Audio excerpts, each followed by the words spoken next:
देवाय का पाठ करें। अमावस्या के दिन किसी पवित्र तीर्थ में स्नान करें। षोडशोपचार से द्वादशाक्षर मंत्र के द्वारा भगवान श्री हरि की पूजा करें। ओम नमो भगवते वासुदेवाय। ब्राह्मणों को भोजन कराएं, श्यामा की खीर बनाएं, उसी का भोग लगाएं, उसी से हवन करें। ब्राह्मणों को भोजन कराएं, कम से कम 2 ब्राह्मणों को। ब्रह्मचार्य का पालन करें, पृथ्वी में शयन करें, झूठ ना बोले, और कम से कम हवन कराएं। जब व्रत पूरा हो तो कम से कम 12 ब्राह्मणों को भोजन कराएं। और इस व्रत को करने से भगवान हरि तुम पर शीघ्र प्रसन्न हो जाएंगे और तुम्हारी अभिलाषा को अवश्य पूर्ण करेंगे। महर्षि कश्यप के इस प्रकार उपदेश देने पर माता अदिति ने फाल्गुन मास में अनुष्ठान आरंभ किया और विधि पूर्वक व्रत पूरा करने के बाद भगवान नारायण उनके समक्ष प्रकट हुए। माता अदिति ने भगवान के चरणों में प्रणाम किया और भगवान से कहा कि माता, मैं आपकी अभिलाषा को जानता हूँ। आप चाहती हैं कि आपके पुत्रों को स्वर्ग का सिंहासन दोबारा मिल जाए, लेकिन दूसरी तरफ भी देखिए भक्तों, दूसरी तरफ भी ब्राह्मण भक्त हैं, दूसरी तरफ भी आचार्यों का सम्मान करने वाले हैं। राजा बलि जो कि धर्म की ध्वजा थे उस समय, और राजा बलि जो है धर्म के वो थे। तो भगवान अब देख रहे हैं कि दोनों में से किसका पक्ष लिया जाए। इस तरफ भी भक्ति है और उस तरफ भी भक्ति है। इस तरफ माता भक्ति कर रही है और उस तरफ वो स्वयं ही ब्राह्मणों की सेवा से फल फूल रहे हैं दैत्य। तो भगवान उसका विधान कहते हैं कि हे माता, असुरों को इस समय युद्ध के द्वारा नहीं जीता जा सकता। अगर तुम चाहो कि हम में से कोई युद्ध करके उन्हें जीते, तो वो धर्म के ऊपर चल रहे हैं, तो उनको जीता नहीं जा सकता। इसलिए मैं तुम्हारे पुत्र के रूप में ही अवतार लूंगा और तुम्हारे पुत्रों की रक्षा करूंगा। ऐसा कहकर भगवान अंतर ध्यान हो गए।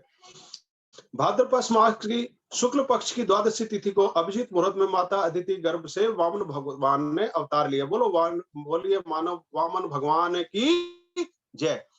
भादो का मास अब आने वाला है, तो उसमें शुक्ल पक्ष की द्वादशी को वामन भगवान की जयंती मनाई जाएगी। उनके अवतार के समय शंख, दुदुम्बी और ढोल नगाड़े बजने लगे। उनका बावन उंगल का छोटा सा रूप था। महर्षि कश्यप ने उनका जात कर्म संस्कार किया। समय आने पर उपनयन संस्कार किया। उसी समय गायत्री के अधिष्ठात्री सविता देवी ने गायत्री मंत्र प्रदान किया। अब सभी आ गए हैं भगवान को विभिन्न चीजें प्रदान करने के लिए। बृहस्पति ने यज्ञोपवीत, कश्यप ने मेखला, पृथ्वी ने कृष्ण मृगचरम, चंद्रमा ने पलाश का दंड, माता अदिति ने कोपिन, ब्रह्मा जी ने यज्ञोपवीत, ब्रह्मा जी ने कमंडलू, यक्षराज कुबेर ने भिक्षा का पात्र और स्वयं जगत जननी उमा माता ने भिक्षा प्रदान करी। उमा माता जो काशी के अधिष्ठात्री देवी है, अन्नपूर्णा माता, उन्होंने भिक्षा प्रदान की। वामन भगवान वहां से नर्मदा के उत्तर में भृगुकक्ष नामक देश, जो इस समय भरूच गुजरात के नाम से जाना जाता है, वहां गए, जहां दैत्यराज बलि का यज्ञ हो रहा था। अब भगवान शीघ्रता से इसलिए जा रहे हैं, पैदा होते ही उन्होंने तुरंत ही जो है फटाफट ये चीजें ली और उस तरफ चल दिए जहां पर यज्ञ हो रहा था, क्योंकि ये बलि का 100वां यज्ञ था। अगर 100 यज्ञ पूरे हो जाए तो बलि को किसी भी प्रकार से इंद्र आसन से हटाया नहीं जा सकता था, उसका आसन स्थिर हो जाता। इसलिए भगवान तेजी से जा रहे हैं कि 99 यज्ञ पूरा हो चुके हैं, 100वें यज्ञ से पहले मैं उस भूमि पर पहुंच जाऊं। अब भगवान तेजी से जा रहे हैं। वहां पहुंचे तो देखे कि जैसे ही ऋतुजनों और दैत्यराज बलि ने वामन भगवान को देखा, तो वामन भगवान का चेहरा तेज से चमक रहा है, मानो कोई दिव्य मूर्ति धरती पर आ गई हो। इतना सुंदर तेजो में रूप देखकर सब खड़े हो गए अपने अपने आसनों से। बलि ने वामन भगवान का स्वागत किया, उनका पूजन किया और हाथ जोड़कर कहा, स्वागतम ते नमस्तुभ्यम ब्रह्मणे कर्वाम ते ब्रह्म ऋषिणाम तप साक्षान मन्ये द्वारे वपुर्धरम। प्रभु, आपको देखकर ऐसा प्रतीत हो रहा है कि ब्रह्म ऋषियों की तपस्या, जो ब्रह्म ऋषि तपस्या करते हैं, वो तपस्या ही मूर्तिमान होकर मेरे सामने आ गई है। मैं आपको नमस्कार करता हूँ, आपका स्वागत है। आपके कारण आज हमारे पितर तृप्त हो गए हैं, हमारा कुल पवित्र हो गया और मेरा यज्ञ सफल हो गया। जिन भगवान की मैं प्रतीक्षा कर रहा था, वो साक्षात आपके रूप में मेरे सामने आ गए, क्योंकि उनके तेजो में स्वरूप से सभी चीजें आकर्षित हो रही थी। ब्राह्मण भी उनकी तरफ देख रहे थे, जितने भी यज्ञशाला में उपस्थित लोग थे, भगवान के अंदर इतना तेज था कि सब के सब उनकी तरफ आकर्षित हो रहे थे। प्रभु, आपको क्या चाहिए? यदि आपको गाय चाहिए तो मैं गाय दूंगा, सोना चाहिए तो मैं सोना दूंगा, घर चाहिए तो मैं घर दूंगा, राज्य चाहिए तो राज्य देता हूँ, और यदि आपको विवाह करने की इच्छा हो तो छोटी सी ब्राह्मण की कन्या से विवाह करा देता हूँ। वामन भगवान ने कहा कि मुझे कुछ नहीं चाहिए, विवाह करने के बाद तो संतान भी होगी और संतान के बाद जो है मुझे उस संतान के पालन पोषण में लगना पड़ेगा। बलि ने कहा कि हाँ भगवान, संतान तो होगी। तो बोले, वामन भगवान बोले, मैं बंधन में पड़ना नहीं चाहता, संतान के पालन पोषण के चक्कर में नहीं पड़ना चाहता, इसलिए मैं ये दान आपसे स्वीकार नहीं करूंगा। तो बलि ने फिर कहा, कुछ और मांग लीजिए प्रभु। वामन भगवान बलि की प्रशंसा कहते हैं। अब देखिए, दान मांगने की विधि है। जब हम लोग किसी के दरवाजे पे दान मांगने जाते हैं तो उसको कैसे तैयार किया जाए, तो वामन भगवान अब बलि को दान देने के लिए तैयार कर रहे हैं कि वो इच्छित वस्तु उनको दे। तो क्या कहते हैं कि राजन, तुम्हारी कुल परंपरा के अनुकूल धर्म से युक्त है तुम्हारा ये व्यवहार है, तुम्हारे यश को बढ़ाने वाला है। तुम्हारे कुल में ऐसा कोई उत्पन्न नहीं हुआ जो देने की प्रतिज्ञा करके उससे मुकर गया हो। तुम्हारे पिता विरोचन बड़े ब्राह्मण भक्त थे। एक बार उनके पास देवता ब्राह्मण का वेश धर के आए और उनसे उनकी आयु का दान मांगा। विरोचन जानते थे कि ये देवता हैं और मेरे पास छल करने के लिए आए हैं, लेकिन फिर भी जब उनके दरवाजे पे वो याचक के रूप में आए तो उन्होंने अपनी आयु का ही उनको दान कर दिया। महाराज बलि ने कहा कि हे ब्राह्मण, आप दिखने में तो छोटे हैं लेकिन बातें बहुत बड़ी बड़ी करते हैं। अब देखो, दानदाता जब खुश हो जाता है तो वो जो मांगो वही देता है। तो भगवान जो है धीरे धीरे बलि को तैयार कर रहे हैं कि वो उनको जो वो मांगने आए हैं वो दें। तो बलि कहते हैं, प्रभु आप बातें बहुत अच्छी अच्छी कर रहे हैं, आप कौन हैं? कस्तम ब्रह्मन। वामन भगवान, कस्तम ब्रह्मन। वामन भगवान कहते हैं, अपूर्व, मुझे पता नहीं मैं कौन हूँ, मैं तो अनंत हूँ। बलि ने कहा, क्वचतो अस्ति, आप कहाँ निवास करते हैं? भगवान ने क्या कहा? अखिल ब्रह्म सृष्टि, संपूर्ण ब्रह्मांड में मेरा निवास है। बलि ने कहा, कस्ते त्रात, आपके रक्षक कौन है? वामन भगवान ने कहा, अनाथ, मैं अनाथ हूँ। बलि ने कहा, क्वच तौ पितरो, तुम्हारे माता पिता कौन है? वामन भगवान कहते हैं, नैव तास्तम स्मरामि, मुझे स्मरण नहीं। अब बलि ने कहा कि हे भगवान, किमते अभिष्टम ददामी, आपको मैं क्या दे दूं? आपको क्या चाहिए, बोलिए, कुछ तो मुझसे मांगिए। भगवान ने कहा, त्रिपद परिमिता भूमि, मेरे चरण देखो बलि, मेरे चरण बहुत छोटे छोटे हैं। इन चरणों से मुझे, अपने इन चरणों से तीन पग भूमि चाहिए। तो बलि ने कहा, अल्प में तद, यह तो बहुत कम है। बलि कहने लगा कि जो एक बारी मेरे उसमें आ जाए, मेरे सामने, हमारे कुल में किसी के भी सामने आ जाए याचक, वो खाली नहीं जा सकता, और उसके बाद उसको किसी और से मांगने की जरूरत नहीं है। जिसने मेरे दरवाजे से ले लिया उसको मैं इतना धन दे देता हूँ, इतना दान दे देता हूँ कि उसको फिर किसी के आगे याचना करने की जरूरत नहीं है। और आप केवल 3 पग भूमि मांग रहे हैं, इससे क्या होगा? आपके तो पग भी बहुत छोटे छोटे हैं। भगवान वामन ने कहा, त्रैलोक्यम भाव गर्भ बलिमिति निगद स्वामनो नश्य पायाद, मेरे लिए त्रिलोकी के समान है कि मुझे 3 पग भूमि दे। बलि ने कहा, प्रभु फिर से विचार कर लीजिए, क्योंकि एक बार करी याचना बलि राजा के द्वार, फिर कोई तुझ याचक नहीं करे और की आस। एक बार जो मुझसे मांग लेता है फिर उसे किसी से मांगना नहीं पड़ता। तो वामन भगवान कहते हैं कि ब्राह्मणों को उतना ही मांगना चाहिए जितना से उसका गुजारा हो जाए। ज्यादा मांगने वाला ब्राह्मण फंस जाता है और उसके पुण्य नष्ट हो जाते हैं। इसलिए ब्राह्मण को उतनी ही याचना करनी चाहिए जिससे उसका गुजारा हो जाए। असंतुष्टा द्विजा नष्टा संतुष्टा महिभुजा, सा लज्जा गणिका नष्टा निर्लज्जा स्कुलांगना।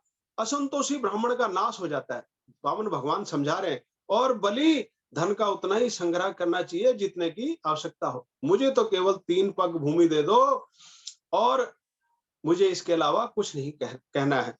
अब आपने देखा होगा कि हमारे यहाँ जब भी कोई शादी विवाह या कोई उसका फंक्शन होता है तो जो जजमान होता है उसकी ब्राह्मण से क्या बात चलती है कि आप मुझे इतने पैसे दो, तो ब्राह्मण कहता है कि नहीं नहीं ये कम है और ज्यादा दे दो। तो जजमान कहता है कि नहीं ब्राह्मण देवता, आप थोड़े कम ले लो, अभी इस बारी थोड़े कम है तो आप इससे गुजारा करो। तो इस पे बहस होती है कि ब्राह्मण को ज्यादा चाहिए होता है और जजमान कम दे रहा होता है। लेकिन यहाँ क्या है, उल्टा हो रहा है कि यजमान कह रहा है कि और ले लो और ब्राह्मण कह रहा है कि नहीं नहीं मुझे नहीं चाहिए। अब इस बात के ऊपर शुक्राचार्य जी को संदेह हो गया कि ये कैसा ब्राह्मण जो है जो बिल्कुल ही उल्टी वृत्ति से चल रहा है। जैसे ब्राह्मण लालची होते ऐसा नहीं है, ये बड़ा संतुष्ट ब्राह्मण लग रहा है। तो शुक्राचार्य जी ध्यान लगाते हैं। उसी समय वेद पाठ करने वाले ब्राह्मणों के मुख से क्या मंत्र निकला? इदम विष्णु विचक्रमे त्रिधा निधे निधे पदम, ये विष्णु है, 3 पग में समूची पृथ्वी को नाप लेंगे। जैसे ही शुक्राचार्य ने यह मंत्र सुना, ध्यान लगाकर देखा तो समझ गए कि ये तो स्वयं विष्णु भगवान है जो वामन का वेश धर के आए हैं। दैत्यराज बलि को ले गए साइड में और बोले, राजन इसमें कपट है। बोले शुक्राचार्य, राजन इसमें कपट है। बोले शुक्राचार्य, विष्णु वेश वामन धरो करण हेतु सुरकार है। बोले ये छोटा नहीं है, ये तो बहुत बड़े हैं और 3 पगों में सारे ब्रह्मांड को नाप लेंगे, इसलिए इनको दान की हाँ मत करना, इनको कोई वचन मत देना। अब अपने शिष्य को समझा रहे हैं कि गुरु समझ गए कि भाई कौन आया है, त्रिलोकीनाथ आए हुए, जो सब चीजें मांग के ले जाएंगे, सब कुछ वो कर देंगे। देखिए मित्रों, शास्त्र में कहा गया कि हमारे जो भी हम धन कमाते हैं उस पे 5 लोगों का विशेष अधिकार होता है, उसके 5 हिस्से करने चाहिए। पहला हिस्सा स्वयं पे खर्च कर देना चाहिए, दूसरा धर्म पे खर्च कर देना चाहिए, तीसरा अपने यश बढ़ाने के लिए खर्च करना चाहिए। थोड़ा जैसे कुएं बना दिए, कोई धर्मशाला बनवा दी, उससे आपका यश बढ़ता है। धर्म में कर दिया, यज्ञ करवा दिए, दान कर दिए। और एक हिस्सा अपने व्यापार को बढ़ाने के लिए रखना चाहिए और 5वां हिस्सा अपने नाते रिश्तेदारों के लिए भी रखना चाहिए। जो रिश्तेदार आपसे जुड़े हुए हैं, भगवान ने आपसे जोड़े हैं, वो भी आपसे उम्मीद करते हैं जब आपके पास थोड़ा धन होता है कि ये जब जरूरत पड़ेगी तो मुझे देंगे, लेकिन जब आप उन्हें नहीं देते तो वो बेचारे मायूस हो जाते हैं। इस प्रकार से अपने धन को अपने लिए भी बचा के रखना चाहिए और दूसरों के ऊपर भी खर्च करना चाहिए, ताकि आपका भी मान सम्मान उस धन से बढ़ता रहे। अब यहाँ पर वही बात शुक्राचार्य अपने शिष्य बलि को समझा रहे कि ये सब कुछ लूट लेंगे, कुछ नहीं बचेगा तेरे पास, इसलिए सावधान हो जा और इनको कुछ भी वचन देने से पहले अच्छी तरह सोच विचार कर ले। ये विष्णु है, 3 पग में समूची पृथ्वी को नाप लेंगे। बलि ये तेरे जो सामने खड़े देवताओं का काम सिद्ध करने के लिए आए हैं। यह 2 पग में त्रिलोकी का नाप लेंगे, इसलिए वचन मत देना। तो राजा बलि कहते हैं कि मैं प्रतिज्ञा कर चुका हूं, इनको देने की प्रतिज्ञा कर चुका हूं, इसलिए इससे पीछे कैसे हटूं। तो शुक्राचार्य जी कहते हैं कि शास्त्र में 8 स्थान बताए गए जहां झूठ बोलने से पाप नहीं लगता। कहां कहां? स्त्रीषु नरम विवाहे च वर्तेथे प्राण संकटे गुरो ब्राह्मणार्थे हिंसाया नानृत से जुगुप्सितम। 8 स्थानों पर बोला गया झूठ पर कोई पाप नहीं लगता। कौन कौन से स्थान बताए उन्होंने? पहला, स्त्रियों को प्रसन्न करने के लिए। स्त्री को प्रसन्न करने के लिए भी आप कभी कभी, जैसे स्त्री स्वभाव से अपना हटी होती है, राज हट, त्रिया हट, बाल हट, तो जब स्त्री कहती है कि मेरे लिए ऐसा सोने का हार लेके आओ जी, तो आप उसको कह सकते हो कि अब की बारी जब फसल आएगी, जब पैसे आएंगे तो आपके लिए बना देंगे, तो इसमें आपको कोई पाप नहीं लगेगा।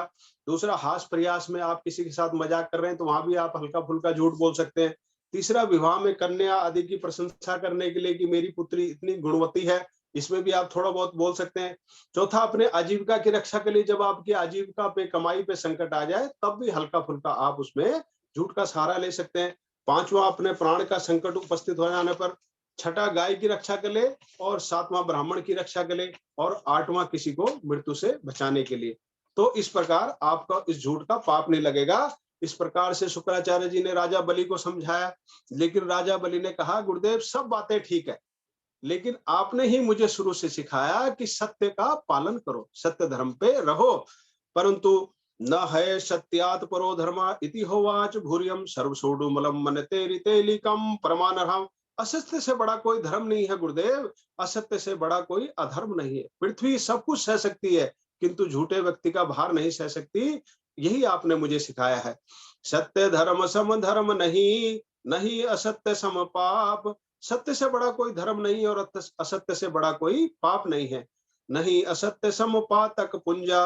गुरुदेव, मैं नरक में जाने से, धर्म के नाश होने से और राज्य के नष्ट होने से उतना नहीं डरता जितना ब्राह्मण से प्रतिज्ञा करके पूरा न करने से डरता हूँ।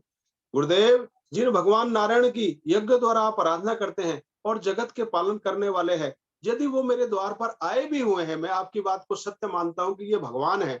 अगर ये भगवान है तो इससे बढ़िया मेरे लिए और क्या होगा कि मेरे द्वार पर भगवान मांगने के लिए स्वयं खड़े हैं, मैं पीछे कैसे हट जाऊं अपनी प्रतिज्ञा से।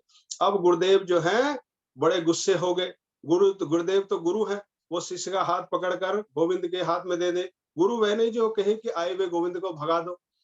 तो भगवान ऐसा गुरु कलयुग में होंगे। बलि ने जब इस प्रकार कहा तो शुक्राचार्य को क्रोध आ गया। वो कहने लग गया, तू मुझे उपदेश दे रहा है, मैं तेरी भलाई के लिए कह रहा हूँ, तेरी धन संपदा बची रहे, तेरी मान मर्यादा बची रहे, तेरा राज्य बचा रहे, ये सब लोग सब ले जाएंगे तेरे से, भगवान आ गए हैं।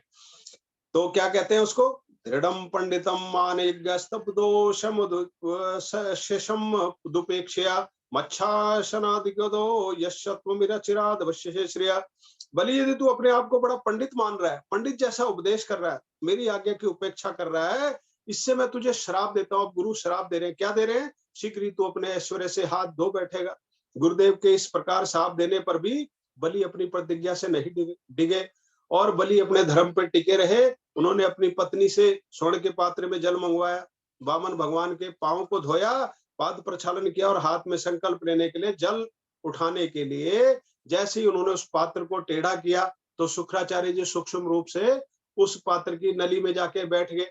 अब भगवान ने देखा कि जल नहीं निकल रहा, क्या हो गया, उन्होंने देखा तो देखा शुक्राचार्य जी अंदर बैठे। उन्होंने एक सीख से जो है उनकी उसके अंदर डाला, टोटी के अंदर, तो शुक्राचार्य जी की एक आंख फूट गई। वामन भगवान ने कुशा से उनकी आंख फोड़ दी। कुशाग्र भिन्न छुन्नते तोषो पात्राद वही गतो मुनि संप्रापत रंगंशु वैकल्यम सद्योदानस्य वारणावत। जो दूसरों को दान देने से रोकता है उसकी यही गति होती है, उसकी आंखें फूट जाती है, उसका बुरा दिन शुरू हो जाते हैं। बलि ने हाथ में भगवान शुक्राचार्य जी टोटी से निकलकर भाग गए। बलि ने हाथ में जल लिया और 3 पग भूमि वामन भगवान को देने का संकल्प लिया। जैसे ही संकल्प पूर्ण हुआ, वामन भगवान का शरीर बढ़ने लगा। बोलो वामन भगवान की जय। एक पग में ही उन्होंने नीचे के 7 लोकों को नाप लिया और दूसरे पैर में उन्होंने ऊपर के 7 लोकों को नाप लिया। जब वामन भगवान का चरण सत्यलोक में पहुंचा तो ब्रह्मा जी ने पाद प्रक्षालन किया, उनके चरणों को धोया, उस जल को अपने कमंडल में रख लिया। कालांतर में वही गंगा के रूप में प्रणीत हुई। बोलो मां गंगे की जय। जब भगवान त्रिलोकी को नाप रहे थे उसी समय ऋक्षराज जामवंत ने मन के वेग से उनकी 3 परिक्रमा कर डाली और भेरी बजाकर विजय की घोषणा कर दी।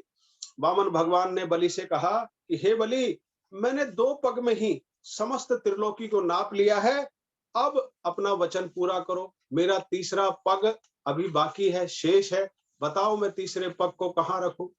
अब देखिए बलि को भी थोड़ा अहंकार हो रहा था कि मैं सब कुछ दान कर सकता हूं, इसलिए भगवान ने 2 ही पग में अपनी ऐसी लीला रचाई कि सारी सृष्टि को नाप लिया और तीसरे पग के लिए उसके सामने प्रश्न किया कि हे बलि, अब तीसरे पग का क्या होगा, इसको कहाँ रखूं।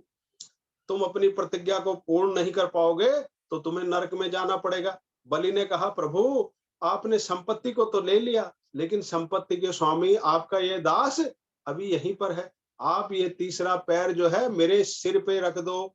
पदम तीर्थम कुरुशिष्णि में निजम, यह तीसरा पग मेरे सिर पर रख दीजिए। वामन भगवान बलि के इस प्रकार के भाव से रीझ गए।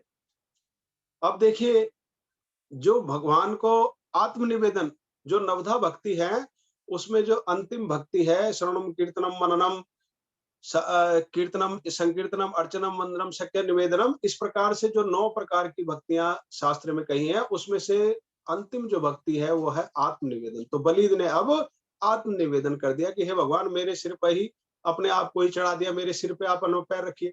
अब आप उस भक्त की दशा देखिए कि जिसके सिर पर भगवान स्वयं अपने चरण रख दे। हम सब यही चाहते हैं कि किसी तरह भगवान हमारे सिर पर अपना हाथ रखे या पैर रखे, किसी प्रकार से हमारा उद्धार हो। अब बलि का उद्धार हो गया, भगवान के चरण उसके शीश पे आ गए। भगवान बहुत रीझ गए, बोले ये बहुत अच्छा भगत है, इसने जो है मेरे को रिझा दिया, मेरे को प्रसन्न कर लिया। बलि, मैं तुम्हें सुतल लोक का राज्य देता हूँ, अगले सावर्णी मनवंतर में तुम इंद्र हो गए। साथ ही साथ आशीर्वाद भी दिया कि अगले सावर्णी मनवंतर जब आएगा तो तुम इंद्र बनोगे। बलि ने कहा, प्रभु जिसे आप एक बार अपना लेते हो उसे छोड़ते नहीं, इसलिए मैं आपसे दूर नहीं रह सकता। वामन भगवान ने कहा, बलि सुतल लोक में मैं तुम्हारा द्वारपाल बनकर तुम्हारी रक्षा करूंगा। अब देखिए भाव, देखिए आप, जो भक्त अपना सब कुछ भगवान को अर्पित कर देगा तो उसके द्वार पर कौन रहेंगे, भगवान स्वयं आ जाएंगे उसके भाव पर। लेकिन हम क्या करते हैं, सारी जिंदगी भगवान से मांगते ही रहते हैं कि भगवान आप हमें दे दो, आप हमें दे दो, आप हमें दे दो। जिस दिन हम इसका उल्टा करने लग जाएंगे कि भगवान आप हमारा ले लो, आप हमारा ले लो, आप हमारा सर्वस्व ले लो, उस दिन आपके दरवाजे पे भगवान द्वारपाल बन के खड़े हो जाएंगे। बोलो वामन भगवान की जय। तो ये भक्ति का भाव है कि हमें देने की भावना रखनी है, लेने की भावना नहीं रखनी। अब भगवान द्वारपाल बन के आ गए, द्वारपाल बन के आ गए।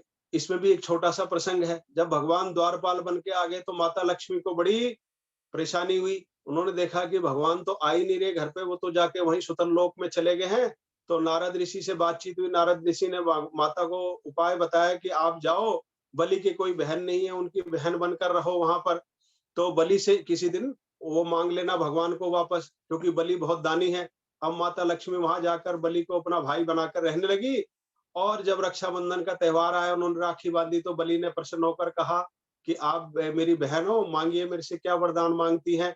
तो उन्होंने कहा कि हे भैया, अगर आप मुझ पर प्रसन्न है तो जो बाहर खड़े हैं ये आपके द्वारपाल, ये मुझे दे दीजिए।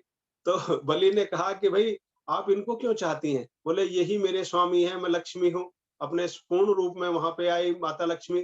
तो बलि ने भगवान को उनको दे दिया, क्योंकि बहुत दानी थे। तो भगवान को लेकर माता लक्ष्मी फिर दोबारा वैकुंठ लोक में आई। बोलो माता लक्ष्मी नारायण भगवान की जय। तो इस प्रकार का प्रसंग हमारे शास्त्रों में आया है। इसी में आगे कथा आएगी, मत्स्य मत्स्य अवतार की कथा आई है। राजा परीक्षित पूछे कि गुरुदेव, मैंने सुना भगवान ने मत्स्य अवतार धारण किया था, उस अवतार का क्या प्रयोजन था? श्री सुखदेव मुनि जी कहते हैं, परीक्षित, जब नैमित्तिक प्रलय होने वाला था उस समय राजा सत्य व्रत कुतुमाला नदी के तट पर तपस्या कर रहे थे। अब देखिए हमारे जो शास्त्र है वो क्या सिखा रहे हैं। बड़े बड़े राजा महाराजा भी तपस्या करते थे।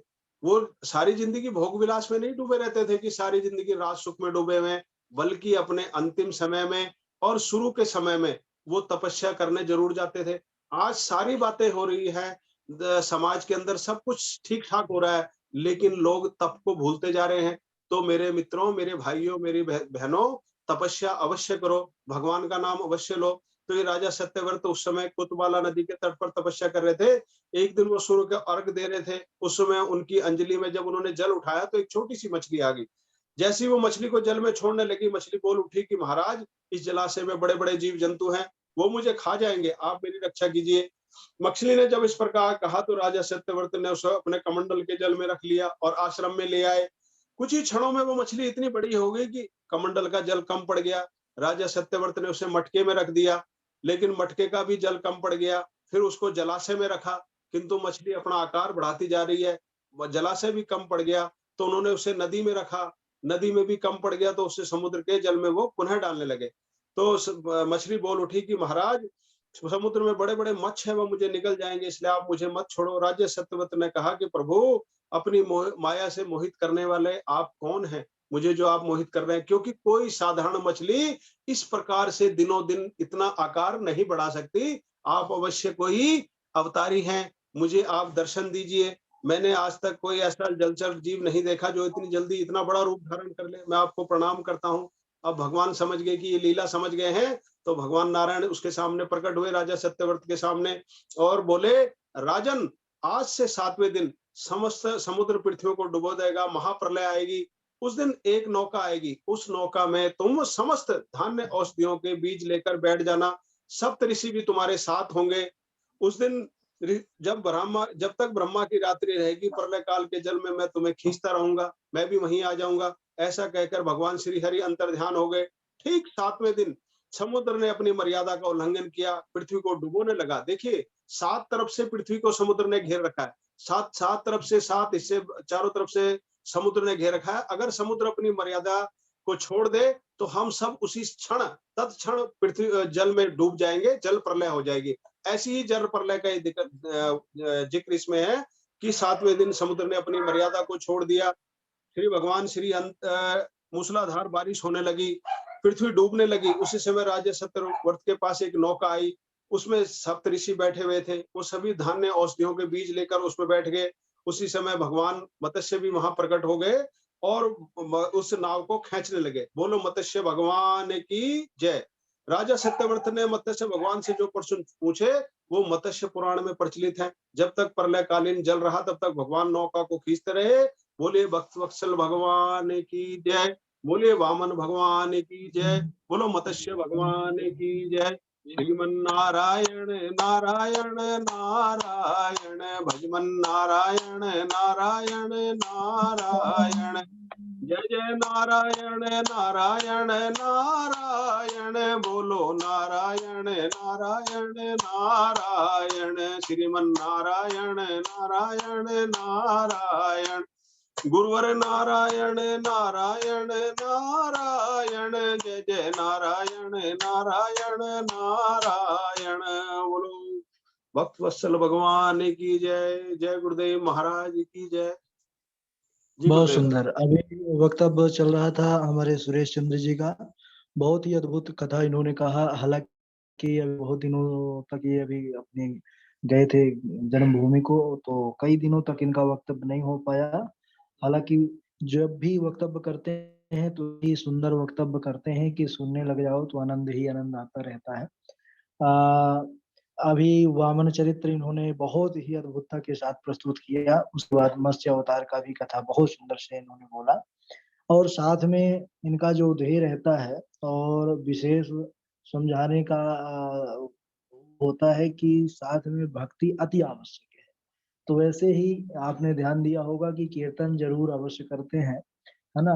तो कथा के शुरुआत में समाप्त में तो कुछ क्षण भगवान नाम का आश्रय जरूर लेना चाहिए। और कथा भी बड़ी मधुरता के साथ आपने सुनाया, बड़ी प्रसन्नता हुई हमको। लोग कम, जल्दी जल्दी सबको अवसर मिलेगा तो बार बार आप लोग हर तीसरे चौथे दिन किसी वक्तव्य की तैयारी करके सुनाने के लिए तैयार रहा करिए। बस यही आप लोग से कहना है।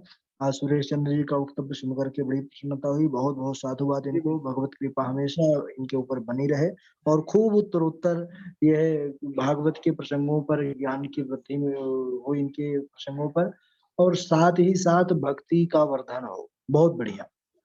जी गुरु जी, धन्यवाद गुरु जी। ये सब आप लोगों का आशीर्वाद है गुरु जी, संत जनों का, जो आप लोगों से सुनते हैं चलिए, कि आगे बताएं। जितने लोग जुड़े हैं सभी बड़े प्रसन्न हैं, मैसेज कर रहे हैं बहुत सुंदर, बहुत अच्छा। तो चलिए, सभी जितने लोग साथियों, जुड़े हैं सभी सभी। साथियों गुरु का जी राधे राधे। बहुत सुंदर वक्तव्य किया है भाई जी ने, बहुत सुंदर वक्तव्य किया हाँ, है। हमको भी काफी सीखने मिलता है कि किस तरह से वक्तव्य किया जाए।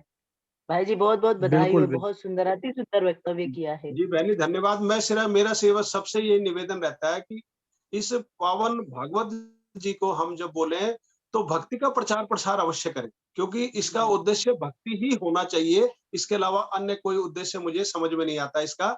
इसलिए मैं बार बार निवेदन करता हूँ कि भक्ति से डूबे रहो, भक्ति से जुड़े रहो। कथा अपने आप सुंदर आएगी। भगवान आप पे कृपा करेंगे, सब लोगों पे, मुझ पे भी कृपा करेंगे, राधा माधव। तो ये सब हमको जो है भक्ति से करना है। भक्ति से करेंगे तो सब बढ़िया होगा, बहुत सुंदर होगा। जी भाई, बहुत धन्यवाद। राधे राधे। चलिए चलिए, ठीक है, सभी प्रसन्न हैं। और ऐसा ही आप सबको प्रयत्न करना है, खूब मेहनत करिए। देखिए,